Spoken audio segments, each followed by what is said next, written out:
Hey everybody, and welcome to my N5 series in the Akai MPC. DMW wrote in a couple weeks ago asking about using the Akai MPC as kind of the center of your studio and a multi-track recorder. We totally can do that. I haven't fully got my head wrapped around how to get everything working, but I will show you what I've got going so far. So I'm going to create a new project here, and I'm just going to pop up to this other camera. I want to show you what's going on. I have up top the UMC1820, and this is from Behringer. It is a multi-channel audio input and output interface. Underneath that, I've got the ADA8200, which is basically extending the UMC1820's inputs and outputs over ADAT by an additional 8 in and 8 out voices. So this is giving me currently 16 inputs and 18 outputs. I'm using I think 14 of the inputs, and I want to say like 10 or 12 of the, probably 12 or 14 of the outputs right now. But this together allows me to do all of this over USB. Unfortunately, on the MPC, it's an either or. So you're either using your internal configuration or you're using an external USB device for your audio sources. But we can get up to 32 ins and outs. I'll show you the setting for that in a second. And then at the bottom, I've got the MioXL. This is handling all of my MIDI routing throughout my studio setup right now. So I've currently got, I want to say 8 devices, and this is allowing me to route everything. And if we come back real quick, you'll notice, I mean, it's just the 2 USB cables here. This is your like standalone or controller mode cable. And I've just got some CV for, outputs so that I can route audio, CV out to some Eurorack gear. It's very easy to integrate into the studio or remove it to take it out so that I can actually go then work on some other devices or kind of demo some things if I want to. Super powerful.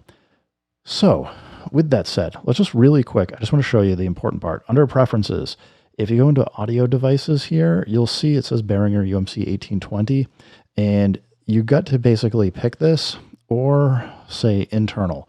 As I said, it's one or the other. You can't stack them together, so you can't use your internal inputs and outputs and the Behringer. You got to pick which one you want. In this case, I'm going to go with the Behringer. And I changed it to 32 inputs and outputs because otherwise I believe it does 8 in and 8 out. And I'm actually using like 16 or 18 or whatever it works out to, but I'm using quite a few inputs and outputs. I haven't had any audio crackling issues or buffer underruns or anything else so far, so I've been lucky there. I know some people have reported that, but on firmware, what am I, 3.4.1 or something? So far, so good. So with this, I can now hit mix, and if I get the virus here, I'm just tapping a couple keys. I can't hear anything right now. So to get this working, I just create an audio track, and if I go IO, I then switch to monitor auto, and I'm going to switch inputs to 3 and 4. That's the virus. So now you can hear that. I can also additionally add another track. We're going to go audio. I'm going to also switch this to auto, and the Waldorf Iridium happens to be 17 and 18. You're not going to be able to see me playing it, but just understand that I am tapping the buttons, and it is working. So if I also switch this to in and in, I can play both at the same time. Auto sometimes does what you want. It's very much like the DAW off in auto. So if I want to be able to play both at the same time, I probably want it on in. Just understand that you'll want to kind of check that configuration. Now, I haven't done this yet, but I'm going to create a template where I'm going to stack all of my audio interfaces, and I'll also do the same thing and have a paired MIDI device so that I know which is the Waldorf Iridium, what is the virus, what's my Eurorack setup, and all that, so I can route the audio around. I'll do that in the future. Maybe I'll show it once I get it fully set up. I'll do a video just demoing it. But if we come back here, as I said, we can see the VU meters that are working and that they're doing what we want it to.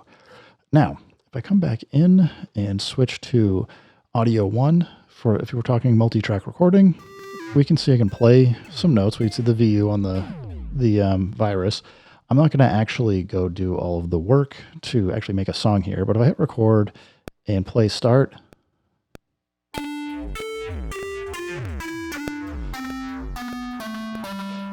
I can play that. And now we can see it's not playing anything. The reason why is it's currently set to monitor in. It's just going to listen to whatever we just played. If I switch this to auto, it will then go through and play that. If there's nothing playing here, it'll then allow the audio through for the virus. Now, let's go switch to the next track here. I'm going to go here into audio 2. This is the Iridium. I can just go overdub, play start.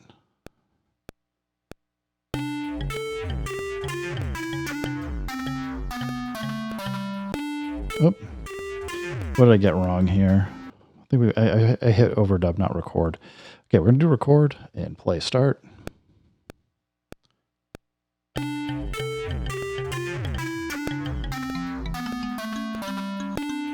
So again, we're not hearing it because we need to go switch back to auto.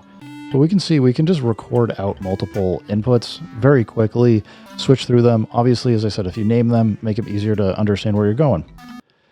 With all of that said, if anybody's got any questions about this setup, you want me to try some things or anything, happy to do that. I got a lot of gain staging work that I'm going to have to go through and do to try and get these levels a little bit more consistent. So it's going to be easier for me to record and know like things are sounding about the same volume in relationship to each other. I haven't even started doing that yet. So a lot of work, a lot of things to do, but hopefully this helps you guys out. And if you have things you want me to try or things that you want to see, absolutely let me know. Anyway, DMW, thank you for the question. Everybody else, thanks for stopping by. Keep making music, keep having fun. Remember, if it sounds good, it is good. And peace.